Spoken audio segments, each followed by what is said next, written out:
Daremos inicio al panel número 2.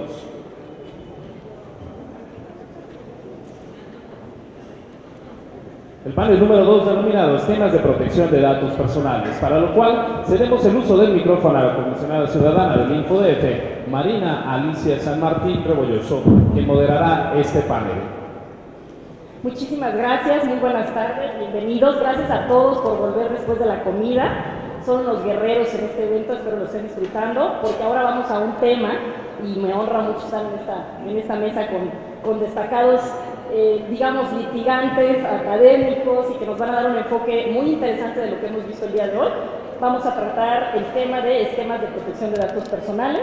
Agradezco mucho la presencia de Rebeca Servín, de Microsoft, de Carmen Quijano, de CANI, de la Barra de Abogados, Cintia Solís Arredondo, de Barra de Abogados, Mauricio Hernández Aguilar, de Barra de Abogados. No pongo títulos nobiliarios, los leeré en sus currículums, pero para que estemos en charla y en confianza les pido y les comento la dinámica de la mesa. Tenemos poco tiempo, pero lo vamos a hacer lo más efectivo posible. Siéntanse con libertad de hacer cualquier tipo de pregunta y nos las hacen llegar para que yo pueda, con los ponentes, empezar a socializarlas. Y lo que pondría en la mesa para todos los que están aquí acompañándonos de panelistas, antes de iniciar y presentar a cada uno y dar su reseña. En todo el día hemos trabajado el tema de datos personales de distintos enfoques. En la mesa de la mañana comentamos temas de implementación, cuáles han sido los retos, dónde estamos parados en México, cómo hemos venido avanzando y cómo hemos podido llevar en la parte de sujetos obligados la aplicación de la norma que en privados a nivel federal ya está mucho más avanzada. Posteriormente tuvimos la oportunidad de escuchar ponencias sobre portabilidad con la presencia de la Agencia Digital y del comisionado Guerra, hablándonos un poco de cómo el ciudadano tiene que ser el centro, y empezaríamos por ahí, y cómo él no tiene que sufrir, tiene que ejercer su derecho de manera libre, y ir a un solo sitio, una sola ventanilla, y ahí que le resuelvan todos sus trámites. Pero atrás de eso tenemos un tema de garantizar ciertas medidas de seguridad y por eso el tema de esquemas de protección, ¿no? Y en la última tramo, el doctor Cuccinelli nos dijo pues todo un recuento de la revolución que hemos tenido de Internet, los problemáticos que ha habido, derechos futuristas ya prácticamente irreales en pensar de la mente y que ya el Internet de las cosas nos tiene perfectamente identificados, perfiles y demás. Y esas problemáticas quisiera que ustedes, lo hecho a la mesa, con su experiencia, pudieran compartirnos temas de medidas de seguridad, cómo podemos garantizar que este derecho sea efectivo y que efectivamente el ciudadano no batalle o no le generemos cargas en su ejercicio, pero a la vez blindemos, ¿no?, la información y existe un tema de confianza, dándonos cuenta de las prácticas que han ustedes vivido como usuarios o como litigantes, y ese enfoque creo que será muy enriquecedor. Y cedería la palabra, bueno, les pediría que tengamos como 15 minutos, ¿no?, para que podamos tener chance de debatir, si les parece bien. Y cedería la palabra a Rebeca Servín. Te doy una breve briefing para que sepan quién está aquí al lado mío y el orgullo que es compartir mesa contigo. Ella es directora de Asuntos Jurídicos y de Filantropía de Microsoft México, egresada de la Universidad Panamericana, abogada senior con más de 20 años de experiencia brindando asesoría legal a subsidiarias mexicanas de corporaciones globales como Microsoft, British Telecom, Comsat y Telmex. Cuenta con muchísima experiencia como abogada transnacional en equipos de redacción y negociación de acuerdos, incluyendo de transformación digital, colaboradora de relaciones con clientes y colegas, oradora versada, que trabaja con autoridades, campañas y organizaciones de la compañía. Más que bienvenida, te cedo el uso de la palabra. Muchísimas gracias, Marina. Quiero agradecer a InfoDF por invitarme a este evento que sé que es muy importante. Para nosotros como industria es muy, muy importante que nos inviten para que nosotros les demos nuestro punto de vista. A ver, me voy a dar un ticket. El tema de la protección de datos, Microsoft, mucha gente la tiene ubicada como una empresa que se dedica a diseñar solo programas de cómputo, ¿no?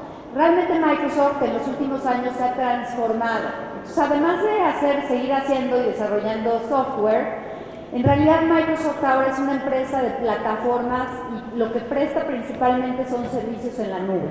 Me parece que esa discusión ya se tuvo antes de la comida, entonces no voy a entrar al tema. Lo que les quiero platicar es cuál es la visión de Microsoft como empresa transnacional con presencia en 194 países en el mundo. ¿Cómo ve el tema de la protección de datos? Bueno, la realidad es que, primero, la protección de datos, ¿por qué nosotros la vemos como que se tiene que cumplir? ¿No? ¿Por qué nosotros cumplimos con las leyes locales? En primer lugar, porque es un derecho fundamental.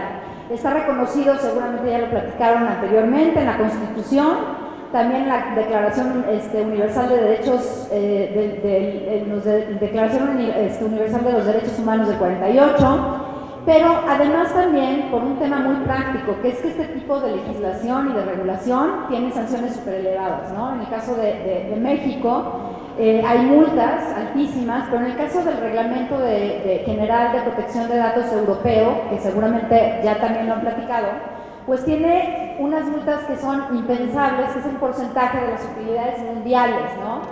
¿Y por qué es importante hablar de este reglamento en estos foros? Porque el que el día de hoy es la vara más alta que tenemos en materia de protección de datos y seguramente hacia donde toda la normativa mundial irá yendo, probablemente, ¿no? Ahora, no es malo que haya ese movimiento hacia esas normativas mundiales, porque al final el ciudadano queda en el centro de la protección de estas normativas. Adicionalmente, porque es un tema también reputacional, ¿no? Nadie utiliza tecnologías o servicios en los que no confíe. Entonces, en Microsoft la realidad es que a nosotros nos preocupa muchísimo la reputación que tenemos, porque nuestros clientes usarán nuestros servicios en tanto confíen en nuestras tecnologías y se sientan seguros, ¿no? Bueno, Microsoft tiene una estrategia de nube donde la persona, me encantó lo que dijo Marina, del ciudadano tiene que estar en el centro, porque justamente es la filosofía de Microsoft respecto de la nube. Los ciudadanos o la persona siempre estará en el centro. Y vamos a hablar de que Microsoft diseña sus productos y sus servicios pensando en la persona y en la protección de su información desde el diseño de sus productos. Por ejemplo, vamos a pensar en un principio que se utiliza siempre que se hace un diseño, ¿no? Que es el uso mínimo de datos personales. Siempre se recabarán los datos personales que se requieran específicamente para diseñar algo, para comprobar algo.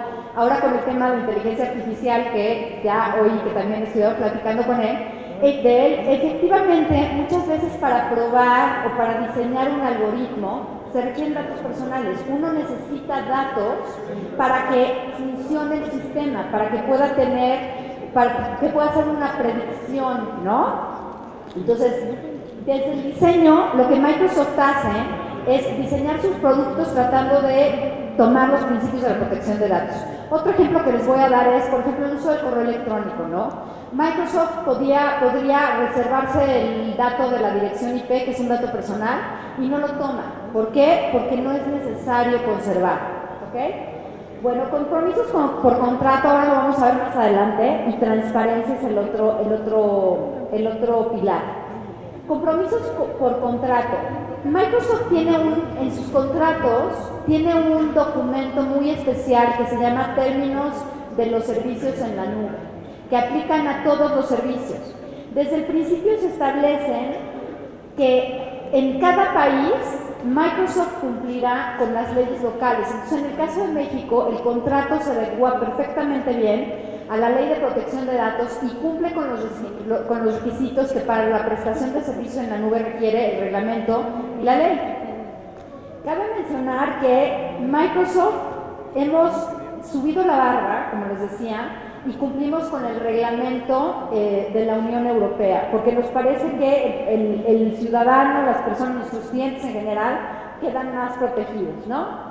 Nosotros transparentamos donde los datos de las personas se encuentran. La realidad es que en México no tenemos centros de datos el día de hoy, pero generalmente los servicios que se prestan a las empresas y a los ciudadanos mexicanos se sitúan generalmente, dependiendo del tipo de servicio que se preste, en centros de datos que se encuentran ubicados en Estados Unidos. Eso es muy importante porque la gente tiene que estar tranquila de que sus datos no van a ser transferidos a un país que no tenga niveles de protección de datos suficientes o que sea un país confiable en esa materia, ¿no? Adicionalmente, más adelante les voy a mencionar con qué tipo de estándares cumplen todas sus nubes. Nosotros transparentamos quiénes son nuestros subcontratistas y tenemos las cláusulas contractuales tipo en nuestros contratos y estamos registrados en Privacy Shield, ¿no? Ahora, En el caso de los prestadores de servicios en la nube, viendo la legislación mexicana, ¿qué figura seríamos? Pues la de un encargado. Entonces, nosotros, ¿por qué nos eligen los clientes? Porque siempre se respetan los roles, ¿no? El responsable nos instruye para que nosotros prestemos un servicio y nosotros, como encargados del tratamiento, seguimos las instrucciones, transparentamos a los subcontratistas y cumplimos con medidas de seguridad que más adelante les voy a decir dónde las pueden ver, porque transparentamos toda nuestra información, ¿no? Nuestros contratos específicamente cumplen con la ley mexicana al establecer que los datos personales de los mexicanos nunca van a ser de Microsoft. Nosotros no tomamos la titularidad de esos datos, de esa información, y nunca usaremos la información para ningún otro propósito diferente al que nos instruyó el responsable. Es decir, nosotros no somos una empresa de publicidad que busca y mina y hace un screening, o sea, está viendo el contenido de su información para hacerles una oferta mercantil de productos y servicios en general, ¿no? Bueno, de GDPR, bueno, del reglamento de la Unión Europea, como les mencionaba, inclusive, como aquí, nosotros, bueno, ya les expliqué las cláusulas modelo y del Privacy Shield.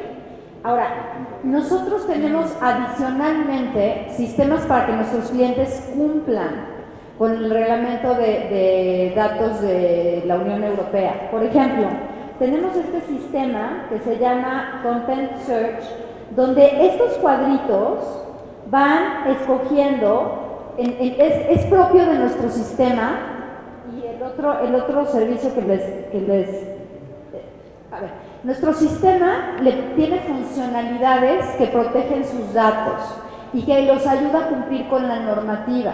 Este producto en particular lo que hace es que clasifica la normativa y las políticas no solo del GDPR, del Reglamento de la Unión Europea, sino de otras normativas internas de protección de datos, y va monitoreando que efectivamente el uso que se da a través de Office 365 vaya cumpliendo y va calificando qué tan buen uso de esos datos se hace, ¿no?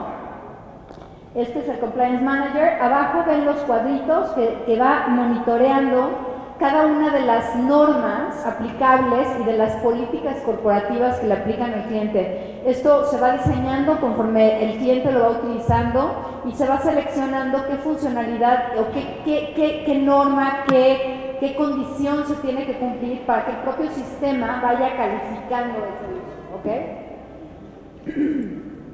Respecto a la transparencia, esto es muy importante porque nosotros tenemos en un sitio que se llama Trust Center, o sea, el centro de confianza, todas las certificaciones que le aplican a las nubes de Microsoft, que son 3, todas las auditorías, nosotros transparentamos respecto de cada compromiso contractual, se hace una auditoría por un tercero independiente. Y ese reporte de auditoría que se publica anualmente se encuentra en este Trust Center. Adicionalmente a este tipo de transparencia, bueno, estas son todas las certificaciones, y se fijan en la parte de abajo, está certificado por muchos entes reguladores de datos personales. Entonces, ¿eso qué nos da? Pues que nuestros clientes pueden estar tranquilos, que Microsoft de verdad, lo que se refleja en el contrato es lo que se va cumpliendo en el tiempo, ¿no? Otra cosa que les quería platicar, porque no viene en la liga, es mucha gente está muy nerviosa generalmente respecto del acceso de los datos, no solo los datos personales, que podría tener una autoridad, en mi caso particular, tal vez una autoridad en Estados Unidos, ¿no? Esta discusión, la verdad es que es bien difícil, porque al final todos los países tienen leyes que les permiten acceder a comunicaciones, ¿no? En México, la Ley de Seguridad Nacional tiene un capítulo que permite a un juez de distrito generar una orden para que intervenga una comunicación. Lo mismo pasa en Estados Unidos. Ahora, la diferencia de Microsoft con otras empresas es que nosotros transparentamos todas las solicitudes que nos hacen las diferentes autoridades, porque no necesariamente nos va a pedir una autoridad algún contenido. Respecto de México, cada 6 meses se publica el Transparency Report, el reporte de transparencia, donde cada 6 meses Microsoft reporta a sus clientes y transparenta cuántas solicitudes de diversas autoridades del mundo se requieren respecto de sus clientes corporativos. En el día de hoy les puedo decir que generalmente son temas del registro del cliente, nombre del usuario de una cuenta de correo, dirección IP a la que está asociada a ese tipo de correo, pero en el caso de México generalmente no entregamos, al día de hoy nunca se ha entregado ninguna información de contenido. Entonces, yo lo que les quiero transmitir con esta breve presentación es que los servicios en la nube son buenos, la verdad es que generan eficiencias. Nuestro mundo ya no se puede entender sin este tipo de capacidades. La gente tiene que quitarse el miedo y dejar de pensar que la nube es un concepto etéreo de mis datos están en la nube, por ahí andan. No, están en un servidor que no está dentro de las instalaciones de la institución para que ustedes trabajen. Eso no quiere decir que no haya seguridad, al revés. Una empresa como esta invierte billones de dólares en seguridad. Sus centros de datos tienen los más altos estándares de seguridad para que ustedes y su información esté siempre disponible y que ustedes siempre puedan accesar, siempre la puedan borrar, siempre la puedan disponer, siempre la puedan portar a otro proveedor. Si no existieran los servicios en la nube, no se podrían hacer grandes transacciones, no tendría una computadora, una PC o un servidor o un centro de datos propio de una institución, no tendría la capacidad para comparar o para procesar esas cantidades de información que nos pide el día a día, ¿no? Y para tener eficiencias y para tener ahorros, ¿no? Entonces, yo lo que les pido es que consideren que los servicios en la nube son buenos, simplemente nos tenemos que fijar en que la empresa que está prestando el servicio tiene las medidas de seguridad suficientes, es una empresa que cumple con la ley mexicana, ¿no? Y si tiene todavía una barra más arriba, como sería el reglamento de la Unión Europea, pues qué mejor, ¿no? Porque vamos a tener una mejor protección. Yo les agradezco este tiempo que me dieron la oportunidad de compartir con ustedes un poco lo que Microsoft ofrece en general a sus clientes corporativos. Muchísimas gracias.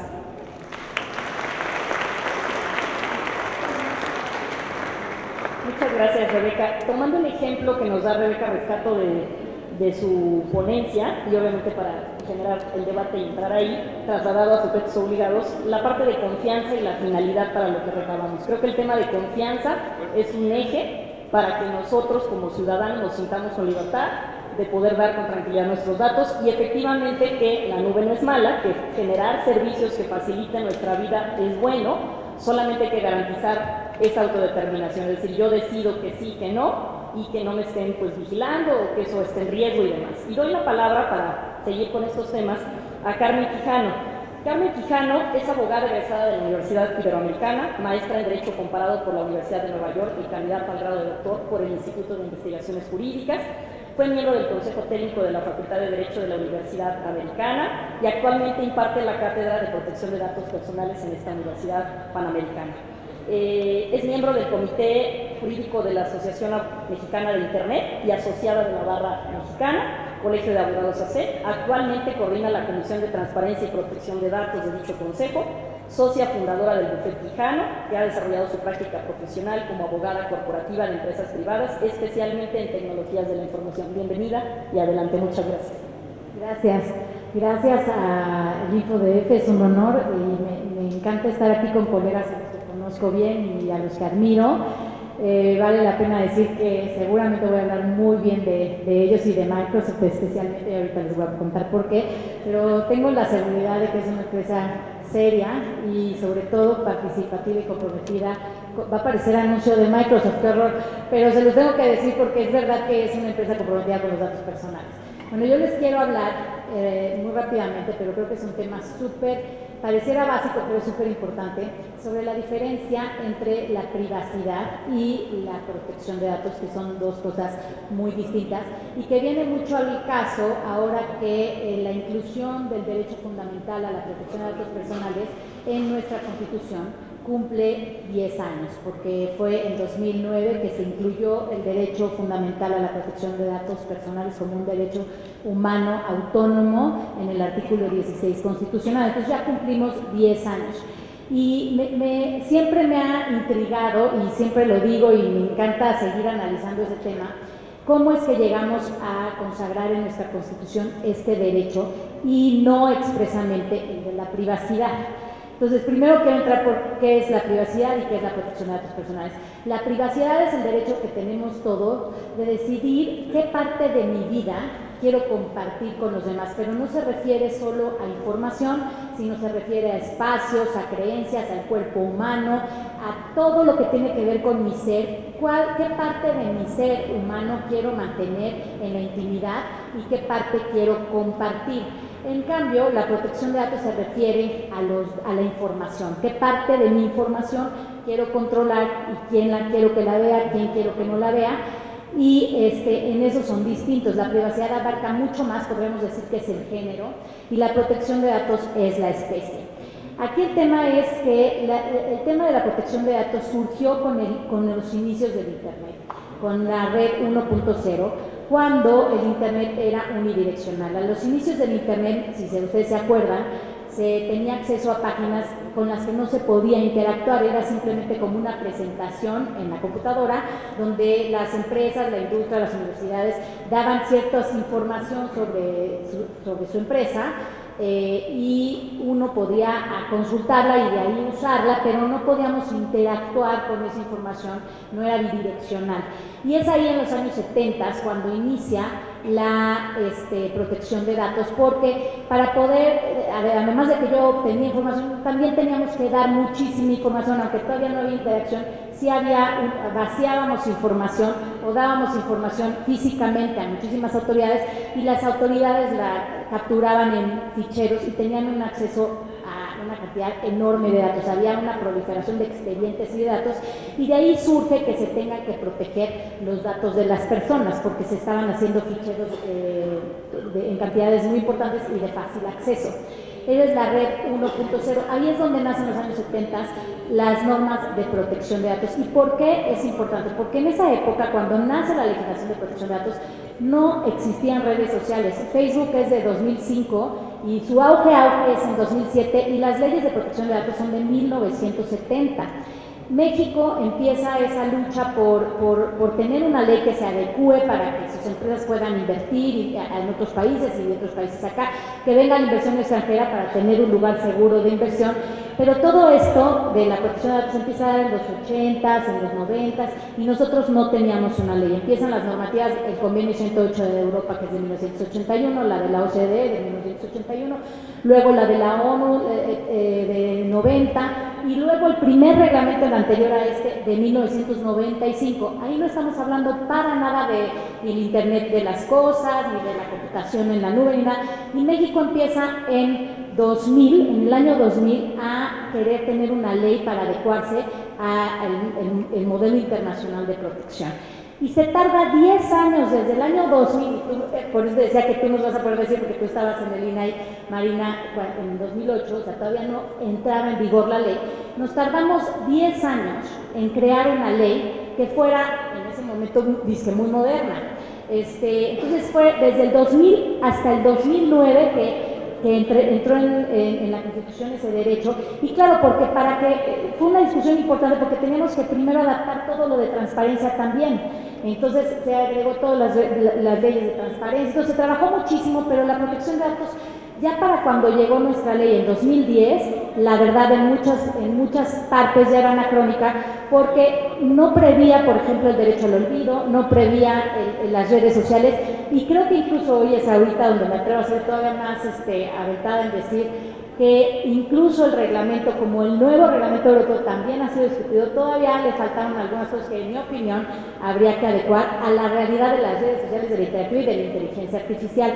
Lo de las fechas es muy importante para que veamos cómo es que queremos aplicar hoy una ley de protección de datos cuando ya tenemos una tecnología absolutamente diferente. Y un gran ejemplo que les quiero decir es, si ustedes se fijan en el INAI y el InfoDef y todo, pone publicidad diciendo: cuídate en las redes sociales, cuídate tu información, no respondas a gente desconocida, cuando en realidad la ley de protección de datos no protege a los particulares en sus actividades domésticas. Si quieren hacer el ejercicio y ustedes tienen por ahí su ley, o pueden agarrar su celular y ver su ley, en el artículo primero de la Ley de Protección de Datos de Posesión de los Particulares, dice claramente, en el artículo segundo, son sujetos regulados por esta ley los particulares sean personas físicas o morales de carácter privado que lleven a cabo el tratamiento de datos personales, con excepción de, y dice la fracción tercera, las personas que lleven a cabo la recolección y almacenamiento de datos personales que sea para su uso exclusivamente personal, y el reglamento europeo dice, o doméstico, le agrega esa palabra, sin fines de divulgación o de utilización comercial. Y claro, porque en los años 70, 80 y 90, e incluso en los 2000, esas leyes estaban destinadas a las empresas e instituciones que recababan información de las personas, de los ciudadanos, para divulgarla o para usarla para fines comerciales, pero no estaba pensada para quienes en redes sociales, para usos particulares de mi casa, domésticos, recabamos información. Pero con la tecnología que existe actualmente, nosotros, cada uno en nuestra casa, tenemos no la misma, pero una posibilidad casi similar de difundir información sobre una persona de manera rápida, masiva y sin retorno. O sea, con la tecnología, que gracias a Dios, porque la verdad es que sí nos ha beneficiado muchísimo, tenemos la posibilidad de hacer negocios como si lo hiciera quien tiene una inversión muy importante en medios. Pero yo tengo mi Facebook, tengo mi Instagram y mi Twitter, y con eso ya puedo hacer mucho más y ya puedo difundir información de una persona en forma masiva, aunque la persona no esté de acuerdo. Y esto no lo protege esta ley, porque yo en mi actividad doméstica, ahorita dije de los negocios, pero olvídense de los negocios. Si yo fuera una persona física que no hago negocios, pero quiero difundir algo sobre otra, lo puedo hacer de forma masiva, sin necesidad de estar regulada por la Ley de Protección de Datos. Y resulta que no hay una regulación sobre la privacidad, porque en la época en que todo esto se empezó a regular, se decía, en virtud de la revolución informática, se deja a los órganos garantes y a las leyes de protección de datos la esfera de la privacidad informacional, y se deja al ámbito jurisdiccional o de los jueces la esfera privada de las personas en el ámbito no informacional. Sí, porque en realidad no había necesidad de abarcar la parte informacional para cuestiones meramente domésticas. Pero ahorita, con la tecnología que existe hoy, claro que es importantísimo proteger la esfera privada informacional en la parte doméstica. Podríamos forzar la ley y decir, bueno, aquí dice y sin fines de divulgación. Cualquiera que difunde información, hay un fin de divulgación, pero ese no es el objetivo de la ley, porque imagínense que yo le voy a decir así, Cintia, antes de que digas algo de mí que estuvimos en la mañana en un desayuno y pongas cualquier información que no vaya a estar de acuerdo, dame el aviso de privacidad, y si estoy de acuerdo en que tú vas a poner que vas a usar mi foto para eso del otro, entonces sí, te firmo y te doy mi consentimiento. Pues claro que no, porque ese no era el objetivo de la ley. Entonces, ¿qué nos está faltando en México? O utilizamos los principios de la Ley de Protección de Datos Personales para algunas otras cosas en la parte doméstica, o ponemos otra ley totalmente distinta que se refiera a la privacidad en Internet o en medios electrónicos, que no tengan nada que ver con datos personales. Eso fue lo que pasó, si se fijan, en el caso del derecho al olvido, el caso Costeja, que fue el caso que hizo más famoso este derecho al olvido. La verdad es que pidieron a Google que retirara del motor de búsqueda el nombre de la persona, argumentando que Google era responsable de protección de datos. Y Google dice, yo nunca le pedí los datos, él nunca me contrató, yo no tengo sus datos, yo solo soy un medio, como es un periódico, y en realidad el responsable es quien subió los datos a la plataforma, y tenía absolutamente toda la razón. Sin embargo, la persona fue a la agencia porque no sabía dónde ir. Es como si ahorita dos personas en el ámbito doméstico tienen un problema de privacidad y vienen al INAI. Pues el INAI les va a decir, qué pena, no te puedo ayudar porque yo aplico esta ley y esta ley no es para ti. Entonces, lo que hizo la agencia, al ver que se trataba de Google, y decir, bueno, pues sí, quiero proteger la privacidad de medios electrónicos en esta era, pues tomó el caso y forzaron la ley que no era aplicable. O sea, la verdad es que la agencia debe haber dicho, vete al juez y que el juez decida, porque mi ley no aplica. Pero era de tal relevancia el caso para el mundo y la protección de la privacidad en Internet, que tomó el caso y adaptó la ley como pudo, y eso hemos ido haciendo en el mundo y aquí también. Entonces yo digo, vamos a seguir torciendo nuestras leyes para tener que aplicarlas, pues nos van a salir las empresas a decir, oye, no, es que yo cómo voy a hacer eso. Yo al contrario, estoy ayudando a los usuarios, yo les estoy dando una herramienta para que hagan mejores negocios, y me vas a mí a exhibir daños y perjuicios porque se pelearon entre ellos dos. No tiene sentido. Yo creo que no debemos seguir forzando la ley y ya sea que la dividamos como para que parte de la ley sea aplicable a particulares en el ámbito doméstico, sobre todo la parte de los principios y de la lealtad y de la responsabilidad, o hacemos algunas adecuaciones en la normatividad en materia de derechos de la personalidad para garantizar eso. Entonces, en realidad lo que siempre me gusta decir es que efectivamente donde está la solución, tanto en el ámbito comercial como en el ámbito privado, es en la confianza. Y creo que debemos de dejar de ponerle la carga de la defensa de la información al usuario. Un usuario común y corriente, para leer las políticas de privacidad de los servicios que utiliza en un año, se tardaría 244 horas. Imagínense si cada año yo tuviera que invertir 244 horas para protegerme, pero eso sí, las empresas, salvo Microsoft, van a decir, yo te di el aviso de privacidad y tú consentiste y ahí me pusiste un check y me dijiste que sí podía hacer tu información. Uno de los beneficios, por ejemplo, del reglamento, las novedades, es que ya no hay consentimiento tácito como lo hay en México. El consentimiento tiene que ser expreso. Y bueno, ¿por qué iba a felicitar a Microsoft? Porque yo he llegado a estas conclusiones en virtud de estar haciendo un doctorado en el Instituto de Investigaciones Jurídicas de Protección de Datos.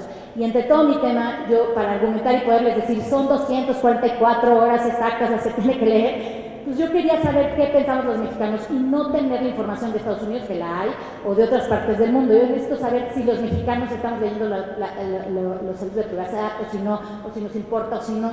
Y fui y pedí recursos a las empresas y a varias, no nada más a Microsoft, y la única que dijo, sí, yo te apoyo, sin miedo, porque las empresas obviamente les da miedo que las critiques. Y lo que iba a salir en esa encuesta, que encuestamos a 6 millones de mexicanos, pues tal vez no era del gusto de las empresas, ¿no?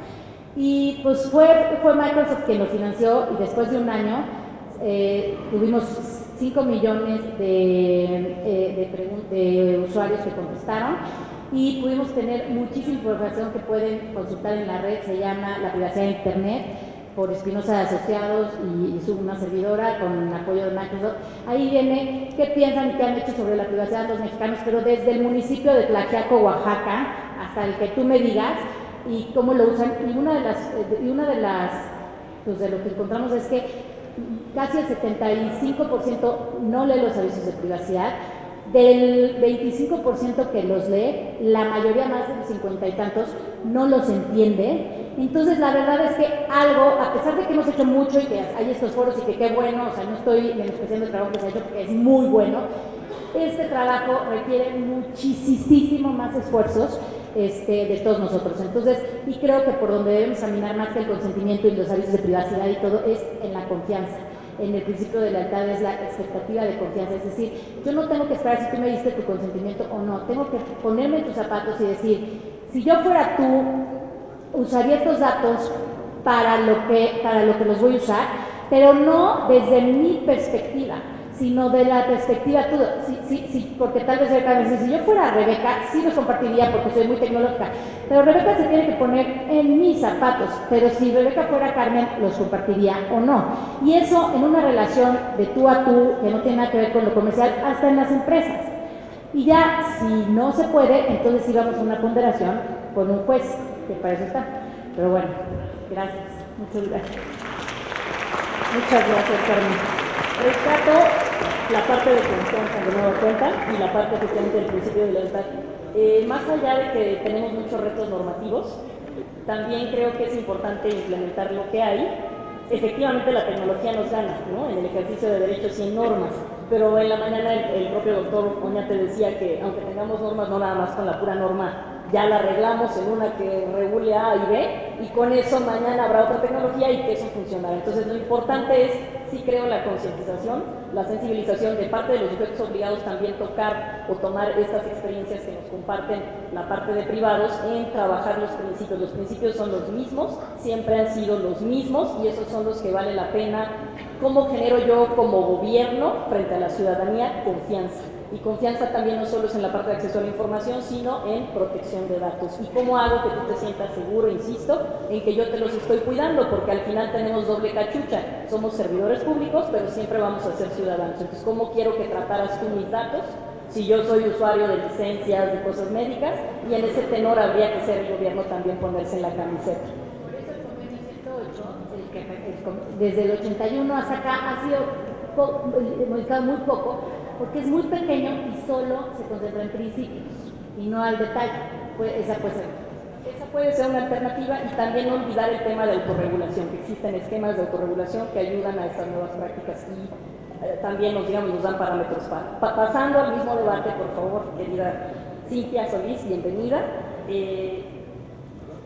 Presento, ella es licenciada en Derecho por la Facultad de Derecho de la Universidad Nacional Autónoma de México, realizó estudios de la maestría en traducción en el Colegio de México, cuenta con una maestría en Derecho de la Innovación Técnica de las universidades de Panteón Sorbonne París 1 y París 11, doctorando en Derecho en el tema de cibercriminalidad, ha asistido a numerosos cursos y coloquios en materia de propiedad intelectual impartidos por el Instituto Mexicano de Propiedad Industrial y la Organización Mundial de la Propiedad Intelectual.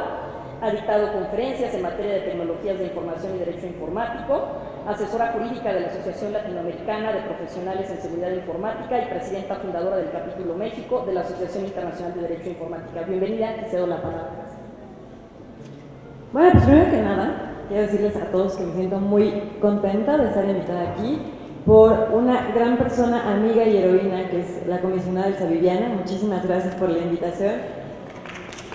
Y por estar aquí compartiendo con grandes amigos, y tal cual, es muy interesante este debate porque, como sea, pues cada uno de nosotros desde nuestra trinchera nos hemos estado peleando con estos temas, y me gustaría rescatar lo que decía Marina en este momento. ¿Cómo hago sentir que estamos cuidando, o cómo les hago sentir este tema de seguridad de los datos personales? En el año de 2006, cuando estaba estudiando la maestría en Derecho de Innovación Técnica, llegó uno de mis maestros y nos pregunta: a ver, señores, ¿qué es la seguridad? ¿No? Y pues todos queriendo lucirnos, sacábamos así unas definiciones sofisticadas de qué es la seguridad. Y al final nos dice: no, la seguridad es un estado del espíritu. Y efectivamente, o sea, eso que comentas, ¿cómo los hago sentir seguros? Tal cual así funciona. La seguridad per se, o un entorno seguro, 100% seguro, no existe. Es un ideal, es un sentimiento. Una anécdota muy interesante. Hace como 8 años vinieron a visitarme unos amigos franceses y los dejé en Bellas Artes, porque yo tenía unas juntas, y les dije: miren, disfruten el Palacio de Bellas Artes, no, está increíble, nada más no se muevan. Cuando regreso por ellos como 3 o 4 horas después, me dicen: oye, está padrísimo México, fíjate que nos cruzamos la calle, llegamos a un lugar donde había unos vestidos impresionantes y un mercado donde vendían un montón de cosas y nos querían meter en los pasillos. O sea, estos cuates se han ido a la Lagunilla y a Tepito, y o sea... Entonces yo me quedé, dije, híjole, ¿no? O sea, para empezar, qué bueno que no nos asaltaron, ¿no? O sea, si no me imaginaba en esta noche en hechos, ¿no? Pero, ¿por qué no les pasó nada? ¿O por qué ellos andaban felices por la calle? Porque se sentían seguros, porque no estaban conscientes de la inseguridad que a lo mejor nosotros ya tenemos más en mente. ¿Qué pasa en el momento de implementar las medidas de seguridad? Cuando ustedes a lo mejor compran una casa o un departamento o un coche, pues lo primero que hacen es le compran el seguro. ¿Se acuerdan que todos hace 10, 12 años traíamos bastones en los volantes? No servían para nada, más que para agarrarse a bastonazos a un asaltante o lo que sea. Pero nos hacían sentir seguros, ¿no? Lo mismo pasa cuando llegas y estrenas una casa o un departamento, pues no vas a poder implementar correctamente medidas de seguridad en puertas ni ventanas hasta que no entiendes cuáles son los puntos vulnerables. Entonces, para implementar correctamente medidas de seguridad, ya sea en el tema de la protección de datos personales de los particulares o de los sujetos obligados, debemos entender, uno, el tipo de información que estamos tratando y lo que eso conlleva. Centrándonos en lo que es el ser humano, a mí lo que me gusta mucho del tema de protección de datos personales es que siento que además de ser un derecho humano, como decía Carmen, ya independiente, reconocido internacionalmente, está muy ligado con el tema de la dignidad. ¿A qué voy? Muchas veces esta divulgación irresponsable que se hace en redes sociales o incluso por medios de comunicación de información de carácter personal está de verdad estrechamente ligada. Hemos tenido casos muy tristes donde en virtud de la información o del derecho a la libertad de expresión se vulnera la dignidad y la seguridad de las personas. Un caso que tuvimos en su momento era qué pasa cuando un hecho noticioso, o sea, hasta dónde yo puedo divulgar información de un hecho noticioso que incluso puede poner en riesgo la vida, la seguridad y la dignidad de las personas que sobrevivieron a un asalto, ¿no? O a un homicidio. Hubo un caso en el cual una persona, un padre de familia, fue asesinado afuera de su casa y el reportero, ¿por qué no vio el nombre completo de todos, de los dos, pues digamos, de la cónyuge superviviente y uno de los hijos, ¿no? Y dijo dónde estudiaba y a qué se dedicaba. O sea, perdón, pero eso ya no es parte del hecho noticioso. ¿Qué sucedió? Bueno, acto siguiente, ese chico fue acosado, sufrió bullying, lo molestaban, amenazas de quien había asesinado al padre. Y bueno, fue un drama, de verdad, un gran drama. La mamá se acabó suicidando. O sea, ese tipo de cosas que pueden pasar por no medir las consecuencias de una divulgación excesiva de información. Pues regresando al tema de la seguridad, si yo no logro entender lo importante que es para un titular que su información esté segura o protegida, no puedo diseñar correctamente qué medidas de seguridad aplicar. Aparte, recordemos que no solamente nos basamos en medidas de seguridad físicas o tecnológicas, sino también de procesos. ¿Cómo entra la información? ¿Cómo puedo saber o cómo puedo asegurar correctamente durante todo el ciclo de vida de la información, que es desde que la recabo hasta que se destruye, si no sé o no estoy consciente por qué canales está entrando o ingresando esa información y lo mismo, por qué canales va a salir? Entonces, una vez que yo entiendo qué tipo de información trato, la clasifico correctamente para saber si es sensible o no es sensible, cuáles son los medios de acceso de esa información a mis sistemas, a lo mejor ya puedo estar en virtud de poder empezar a diseñar procesos, procedimientos, contratos y elegir la tecnología, por ejemplo. Como bien lo decía Rebeca, la verdad es que hoy en día ponernos puristas y decir, no, si queremos que todo, la soberanía del dato y que tiene que vivir en un lugar centralizado, eso es imposible y es un freno, realmente es un freno a la economía. ¿Cuántas empresas que hoy en día son exitosas nunca lo hubieran podido hacer si estuvieran con un esquema de gastos de información en investigación centralizada, ¿no? Es imposible. Y también es un mito. Hace, ¿qué será?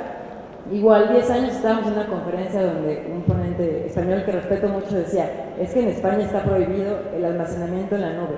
Y él decía, ¿no tienes Hotmail? O sea, es la nube. ¿Desde cuándo usas Hotmail? Por ejemplo, ¿no? No vas a decir que no utilizamos la nube, pues todo el mundo utilizamos servicios en la nube, ¿no? Android, nuestro iPhone, toda la información, pues está en la nube, ya eso es algo que no puedes detener. Ahora, lo que sí puedes hacer es elegir una nube o un servicio en general, diferentes servicios que cumplan con los estándares de seguridad de la información en general. Y les decía, hay que entender, el tema de seguridad es una cosa mucho más amplia, que no nada más es, le voy a poner un antivirus. Es más, hay muchas empresas en la implementación que hacemos que te dicen, cifrado de entrada, ¿no? Vamos a cifrar la información. No, espérate, no en todos los casos es la solución. Porque luego sucede que tienes cifrada la información y quien tenía la llave para descifrar se fue. Y entonces ahora ya no puedes cumplir con el derecho de acceso que te está pidiendo un solicitante, ¿no?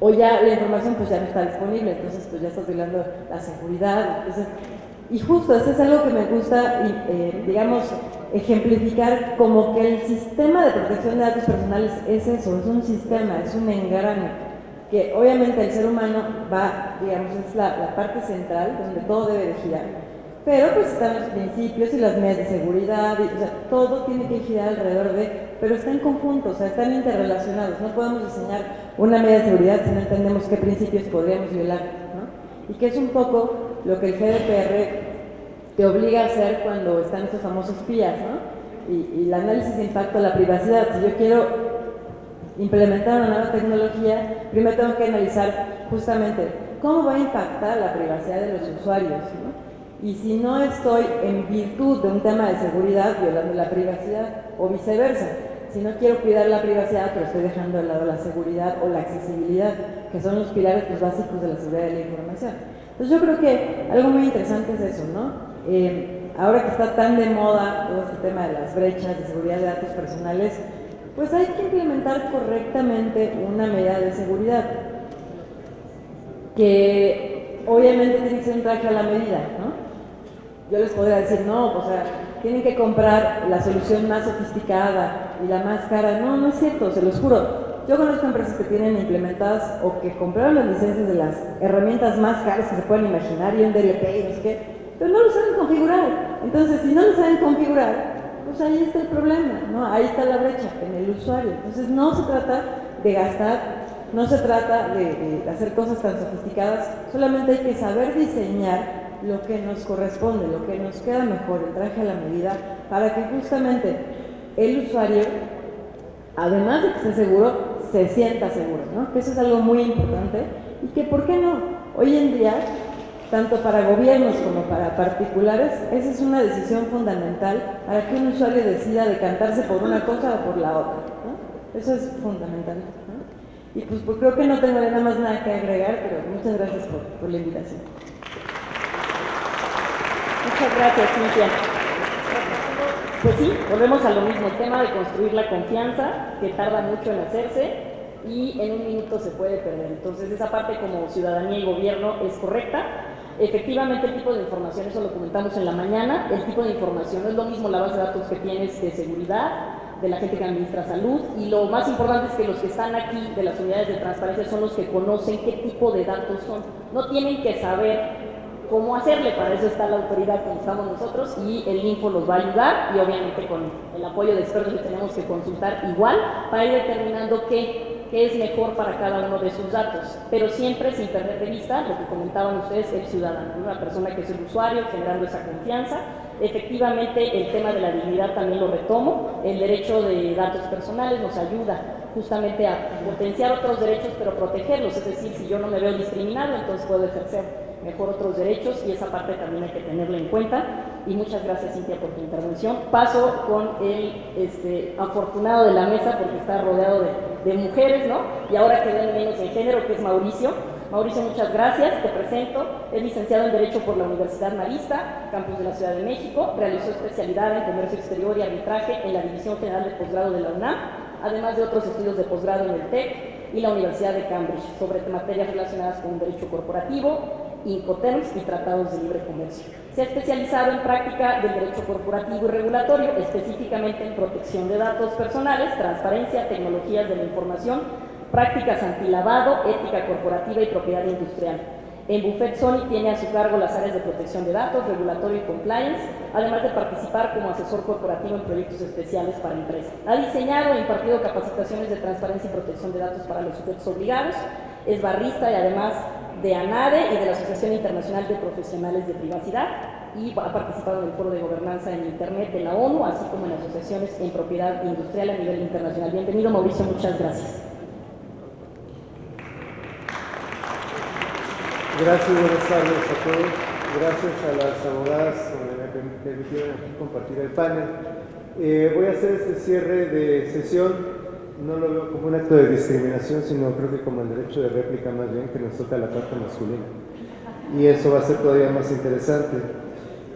Platicábamos hace rato de qué parte exponer, considerando que ya la mayor sección del cuerpo de protección de datos se ha discutido el día de hoy. Y un tema que nos ha pedido la comisionada y el resto de los comisionados es hablar sobre los temas de medidas de seguridad. Aprovecho, antes que se me pase el tiempo, para darle la bienvenida como ciudadano a los nuevos integrantes de este instituto. A la comisionada Viviana por la invitación que hizo a los miembros de la barra, muchas gracias. A la comisionada moderadora de esta tarde, gracias por darnos la idea de tocar este tema, porque es muy importante.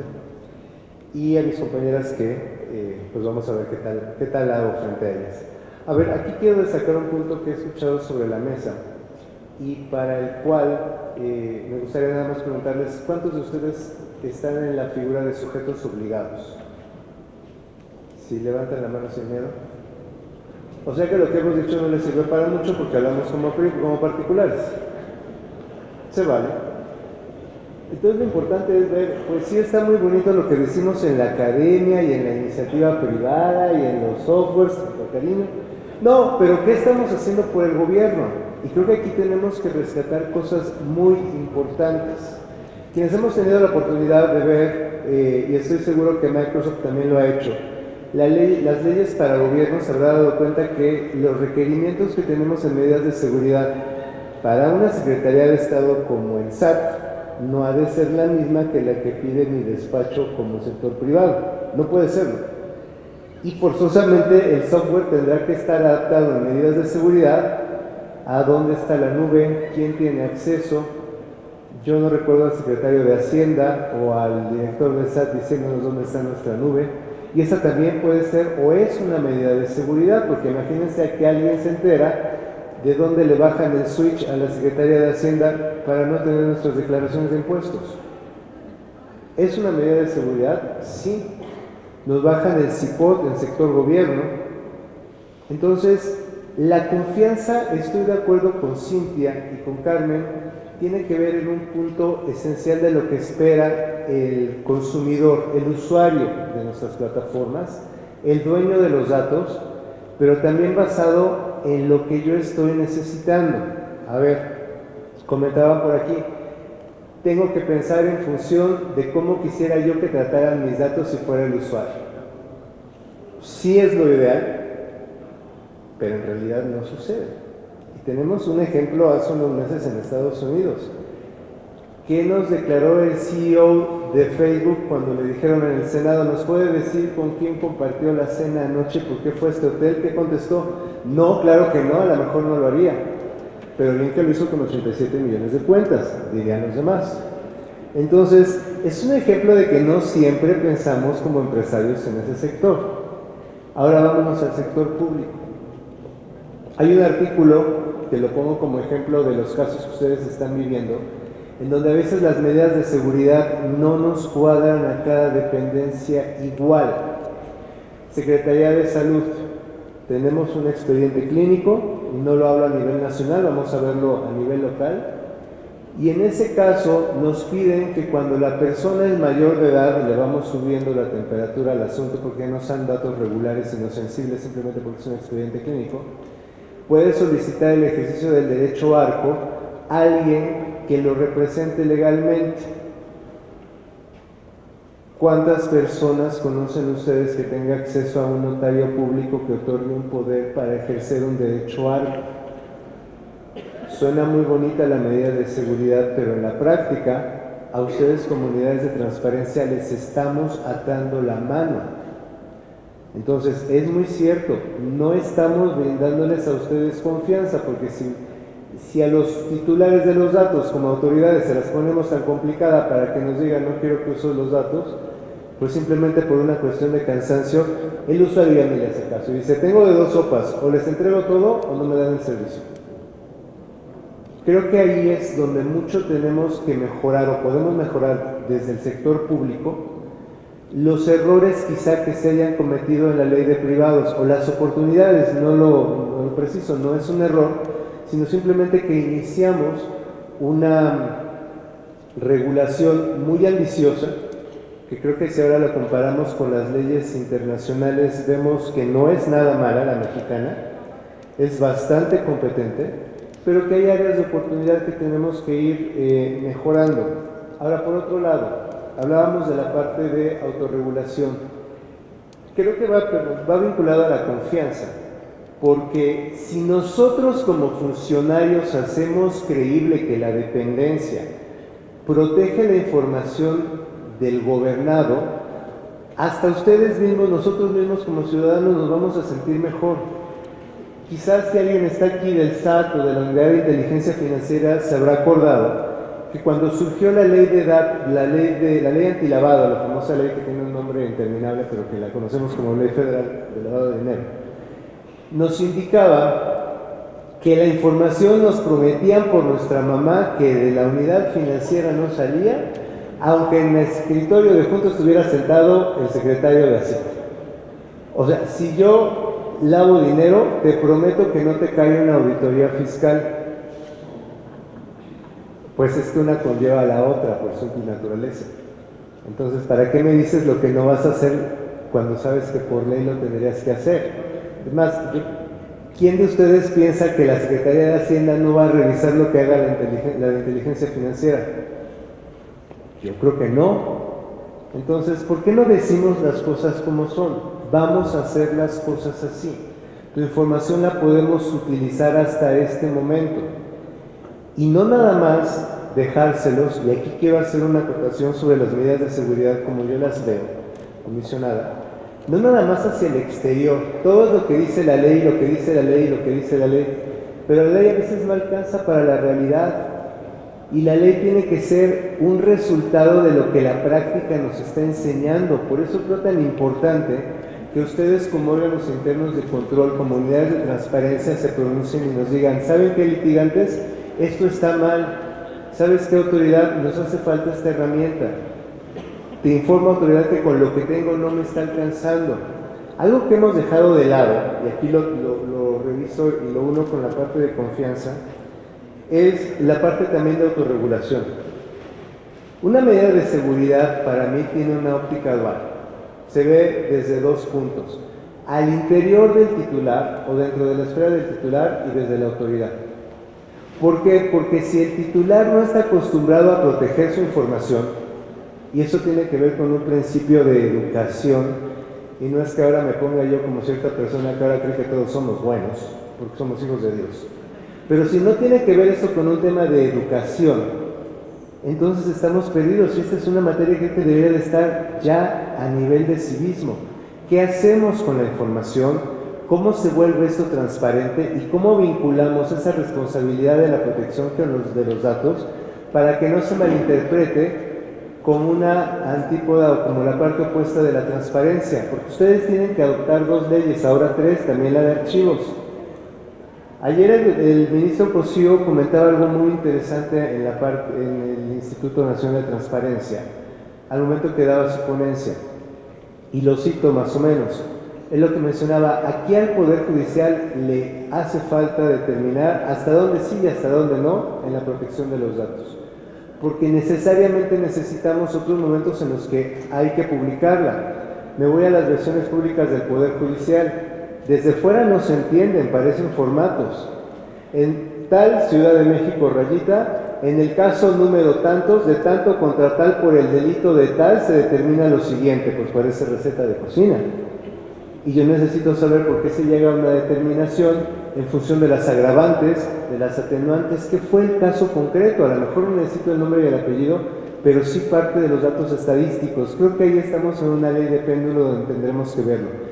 ¿Y cuál es la gran oportunidad que se tiene? El sistema de autorregulación. Por suerte las leyes en México nos dicen no tiene que ser A o tiene que ser B. Nos dicen hazlo como tú puedas, hazlo con las herramientas que tengas, como señala Cintia, pero que se genere esa confianza y, como bien mencionaba Rebeca, que tengamos herramientas lo suficientemente robustas pensando en lo que ya se demostró que necesita el consumidor. Estas herramientas, y tampoco me están pagando por el comercial, pero tampoco es la única, nos da esa gran ventaja. Y aquí tenemos que irnos, y con esto cierro, a la parte final. Si ustedes acudieran a un supermercado, lo pongo sobre todo para las personas que acuden a hacer las compras, ¿no? Que ahora también hay equilibrio de género en eso. ¿A quién le daría más confianza, para quién tendrían más confianza de dejarle unos datos para un sistema de lealtad? ¿El que sí les dice claramente qué van a hacer o el que no? El que sí y el que se los compruebe. Porque todos podemos decir muchas cosas, pero es muy difícil poderlo comprobar, y eso se llama nivel de cumplimiento. Nosotros podemos poner lo que sea en los avisos de privacidad, pero vamos a demostrar, vamos a tener esa responsabilidad proactiva de llevarlo a cabo, y eso implica ser transparentes también. Y curiosamente, la palabra transparencia no es un concepto que esté en nuestra ley de datos, por alguna extraña razón.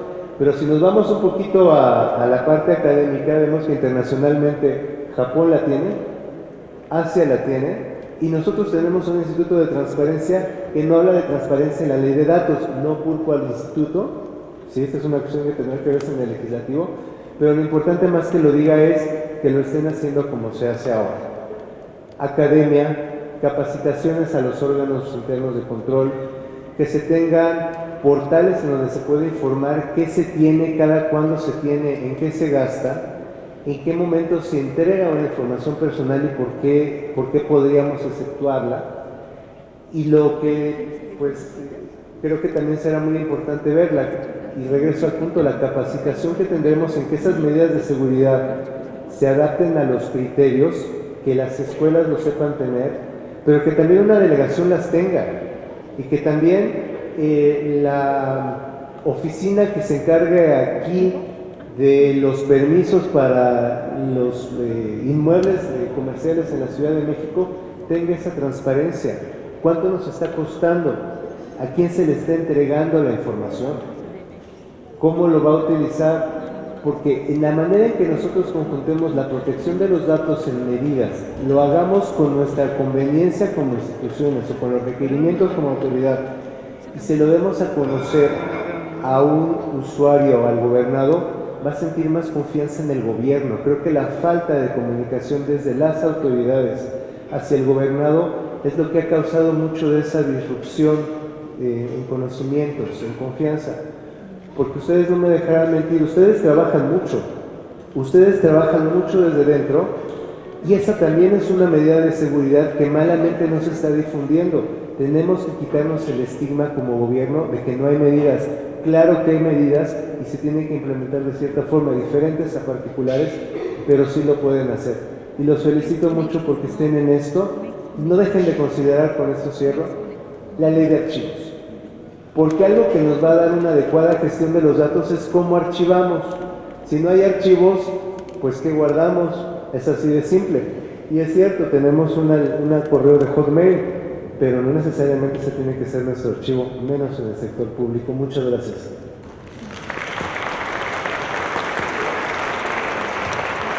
Muchas gracias, Mauricio.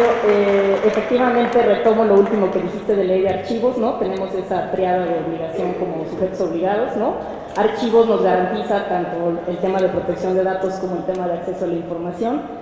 Sí es muy importante en el tema de confianza, que ha sido el eje un poco de esta mesa ligado a medidas de seguridad, la parte de comunicar. Nosotros como servidores públicos necesitamos comunicar a los ciudadanos lo que estamos haciendo. Creo que es mejor siempre tener claridad. El aviso de privacidad efectivamente parece que está escrito en chino, y la lógica es hacer accesible para qué te recabé, por qué te recabé, hasta dónde, a dónde me puedes decir tú que sí, que no, si son datos sensibles o no. Es, digamos, una guía que te da a ti una pauta para blindarte en que estás haciendo el cumplimiento de tus atribuciones, y así cada uno de los puntos. Efectivamente, en el tema de medidas de seguridad, tanto para el titular, que también tenemos que aprender, digamos, como los titulares de datos, a qué damos y qué no, y hasta dónde, ¿no? Tener esa conciencia de nuestros propios datos, y como sujetos obligados al interior, cómo estamos blindando esta información en trajes a la medida, ¿no? Más allá de las buenas prácticas que aquí en esta mesa nos han compartido, la experiencia del sector privado, que siempre sirve como lección o referente a nosotros como sujetos obligados, eso creo que ayuda mucho, ¿no? Y agradecerles mucho su presencia. No sé si hubo alguna pregunta de la audiencia, si no, daríamos por cerrado, despedido el panel, ¿no? Entregando los reconocimientos para estar en tiempo, comisionada de la clausura, y me permito, si tienen a bien, darles un reconocimiento a nombre de los comisionados del instituto. Muchas gracias. Rebeca, aquí está presente por parte del Info. Muchas gracias, Carmen, también. Presente. Gracias. Cintia, muchísimas gracias.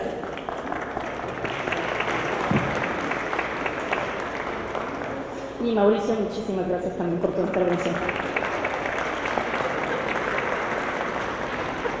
Les pido un aplauso final a los panelistas por tan buenas exposiciones, y muchas gracias a ustedes por pasar. Invitamos a los panelistas a tomarse la foto del evento.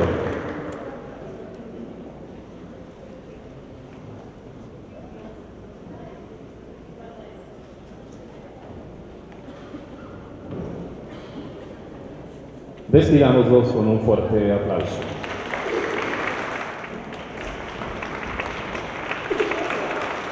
Para clausurar el Día Internacional de la Protección de Datos Personales 2019, invitamos a la comisionada ciudadana del Info, Elsa Viviana Peralta Hernández haga uso de la palabra.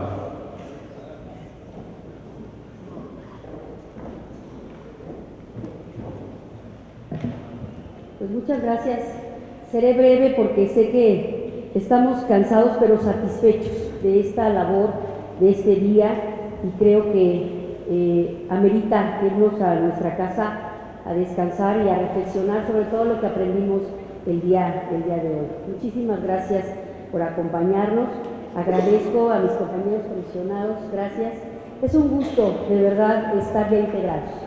Lo aprovecho, este evento ha sido un marco para presentarnos ya como un pleno integrado, como un pleno que está trabajando mucho y que es un gusto tener compañeros tan entusiastas que si no hubiera sido por ellos no hubiésemos logrado llevar a buen término esto. Al personal del Info, reitero, a todos y cada uno de los que participan desde sus diferentes trincheras y desde luego a ustedes.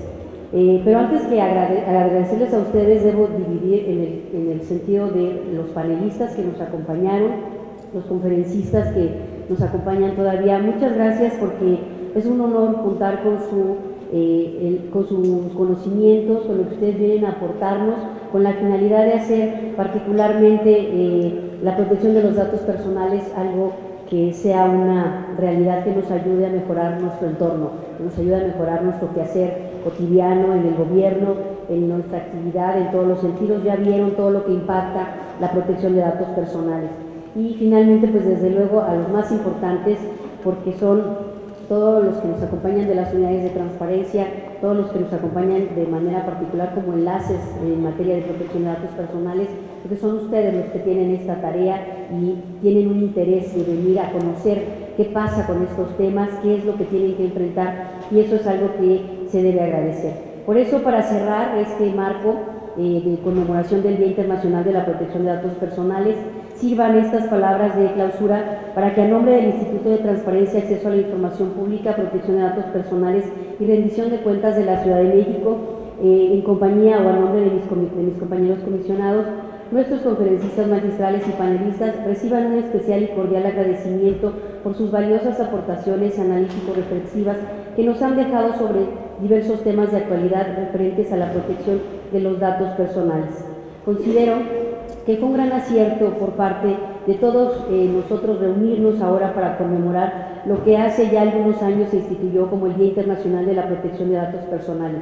Gracias a ello, cada año nos damos la oportunidad de realizar este ejercicio abierto de pluralidad entre el órgano garante, sujetos obligados, academia, sociedad, litigantes, público en general, para hacer una reflexión colectiva orientada a generar conciencia sobre la importancia de garantizar este derecho humano a la protección de los datos personales de nuestra vida privada, así como conocer todo el marco normativo referencial de los retos que vamos a enfrentar para el ejercicio de nuestros derechos ARCO, para promover y difundir el contenido de las leyes sobre la materia, transmitir las mejores prácticas para la recolección, tratamiento y procesamiento de datos personales y tener claridad de los retos que decía se tienen con el avance de la tecnología y la comunicación. La tecnología, como ustedes ya lo vieron, nos rebasa cada día y no podemos estar nosotros al margen de ello. Es así que las notables ideas vertidas en las conferencias magistrales y los paneles de esta jornada internacional nos dejan la noble tarea de seguir profundizando en nuestras reflexiones sobre la dinámica que tiene este derecho humano, especialmente ante el despliegue intensivo y extensivo de estas tecnologías. Conocimiento que trae consigo cambios de paradigmas y el planteamiento de nuevos retos en los diversos campos de desarrollo económico, social, político, cultural, pero sobre todo en el campo que nos atañe a todos nosotros, que es el de gobierno. Vivir en un mundo globalizado, donde las telecomunicaciones traspasan fronteras, reducen tiempos y acotan distancias, significa que vamos siendo asimilados hacia un mundo hiperconectado por una diversidad de sistemas y entornos digitales que han ganado amplio terreno en el quehacer humano, desde los múltiples dispositivos conectados a Internet hasta la robótica con inteligencia artificial. En este contexto hay que aprender a defendernos, pero también no hay que olvidar que somos humanos y que la tecnología nos ayuda a convivir y a vivir en este entorno, pero que no nos deshumanice. Nosotros no somos datos, por ahí alguien dijo, nosotros somos personas. Nuestros datos se comparten, pero no olvidemos que somos personas. Es así que hay que reconocer la labor de todos los que estuvieron el día de hoy dándonos aquí, les decía, su conocimiento, porque debemos aprender a protegernos en este entorno, pero sobre todo a conocernos y a enfrentar ese mundo tecnológico. En este sentido, toma especial relevancia que la regulación de los datos personales se encuentra al día y a la altura de las necesidades del desarrollo de las sociedades y del combate a la ciberdelincuencia, a efecto de tener dispositivos constitucionales y legales que permitan a las personas contar con la seguridad, como ya se dijo, y la confianza de que sus datos personales tendrán el uso correcto para el cual fueron proporcionados. En ese sentido, en la Ciudad de México, la implementación de la Ley de Protección de Datos Personales en posesión de sujetos obligados se ha convertido en una herramienta legal de primer nivel para regular la garantía del derecho que tiene toda persona al tratamiento de sus datos, a la protección de los mismos, así como el ejercicio para todo ello. La ley establece bases, principios y procedimientos que se deben seguir para su cumplimiento, que van desde estos principios y valores hasta cómo regular todo lo relativo a sistemas personales y ejercicio de todo lo relacionado con los procedimientos al respecto. Hablamos de la portabilidad de datos, de la transferencia y remisiones de datos personales, de acciones preventivas, de comités y unidades de transparencia, promoción, procedimientos de impugnación, procedimientos de verificación y todo aquello que como reto tendremos que conocer y comenzar a implementar. Alguien dijo también por aquí que nuestra ley es de avanzada, pero no debemos quedarnos solo en la ley, tenemos mucho trabajo por hacer para implementarla.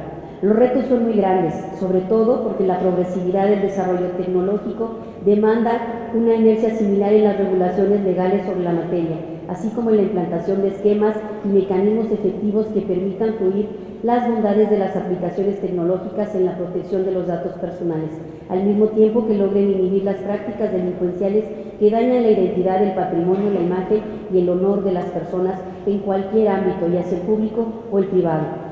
Esperamos que este evento haya sido enriquecedor para su bagaje de conocimiento sobre los temas abordados y agradeceremos a todos y a todas ustedes su amable presencia en este importante evento y en todos aquellos que llevemos a cabo.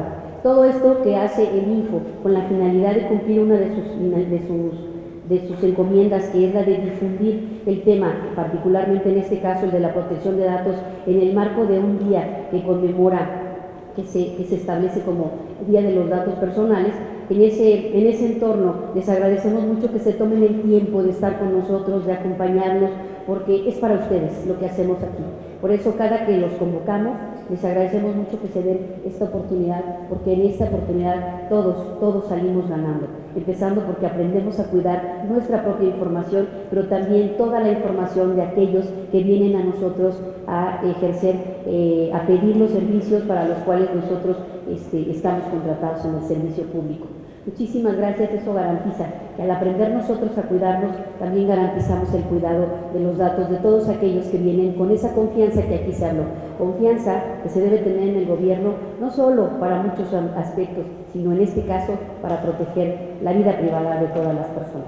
Muchas gracias a todos, comisionados, nuevamente muchas gracias y les agradecemos mucho que se hayan tomado esta tarde. Buenas noches, que la pasen bien.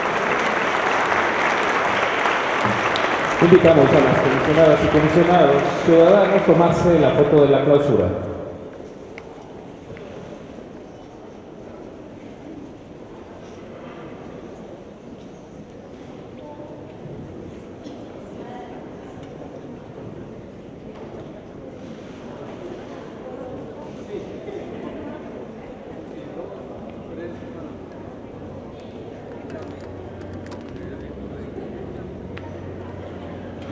Despidámonos con un fuerte aplauso.